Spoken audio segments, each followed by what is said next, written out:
What if the hero you've been rooting for was actually destined to be humanity's greatest threat? The Invincible we know stands for justice, power with responsibility, and hope. But in one twisted reality, a single moment changed everything. Today we're diving into the untold story of evil Invincible, how the universe's greatest offender became its most terrifying destroyer. The transformation wasn't planned, it wasn't expected, and that's what makes it absolutely chilling. What you're about to discover is how thin the line between hero and villain truly is, and how one different choice can reshape not just a person, but an entire world. Every hero has a breaking point. For our alternate Invincible, that breaking point came much earlier than anyone could have imagined. While the Invincible we know eventually overcame his father's betrayal, this version couldn't process the trauma. The revelation that his father, Omni-Man, was an infiltrator sent to prepare Earth for conquest didn't inspire resistance. It planted a seed of inevitability. Mark began altering his training regimen. Instead of focusing on defensive maneuvers to protect civilians, he prioritized offensive capabilities. His speed increased. His strikes became more precise. Cecil's monitoring systems noted that Invincible was causing more collateral damage while taking fewer hits himself. This version of Mark began seeking out his father's hidden resources, technology, contacts, and intelligence that Nolan had gathered over decades on Earth. In his father's secret mountain bunker, he discovered communications equipment and made contact with the Viltrumite Empire.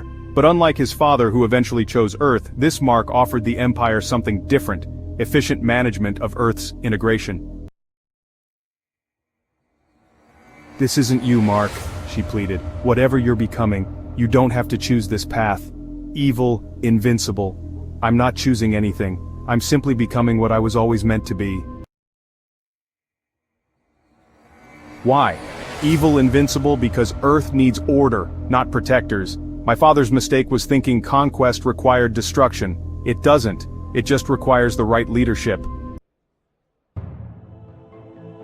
Cecil deployed every weapon in the Global Defense Agency's arsenal. Government forces worldwide mobilized. Former villains and heroes temporarily joined forces. And in orbit, the Viltrumite Advance Fleet watched with approval as their new agent began preparing Earth for their arrival. William and Eve became central figures in the resistance, using their knowledge of Mark to predict his strategies. Cecil, now operating from a mobile command center, coordinated global resistance efforts. They scored minor victories, freeing detention centers and disrupting evil Invincible's supply lines, but the overall situation remained dire. Cecil's last transmission before the Global Defense Agency headquarters fell contained a psychological profile that would become the Resistance's most valuable intelligence. "He still believes he's saving us," Cecil reported. "That's his weakness. Somewhere inside evil Invincible, Mark Grayson still exists. And Mark always had one true vulnerability: the people he cares about." The Resistance's desperate plan centered on the one person who might still reach him: his mother. While evil Invincible established his new order, preparing Earth for Viltrumite integration, Debbie Grayson recorded a message that would be broadcast across every remaining free channel. "Mark," she said, tears streaming down her face, "you once told me you wanted to be better than your father, but you're becoming exactly what you feared he was. You have his power, his determination, but you used to have something he never did: compassion. Find it again, please." Reports suggest the broadcast reached him as he stood atop the ruins of what was once the Pentagon. Witnesses claim to see him falter momentarily, hovering in the air as if frozen in thought. The Viltrumite commanders, now openly present on Earth, watched their half-human agent with growing concern.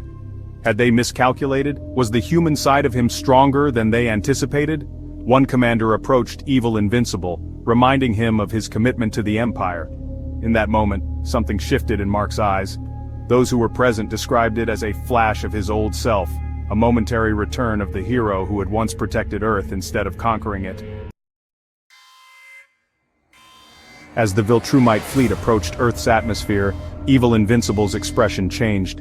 Something in his mother's words had penetrated the armor he'd built around himself.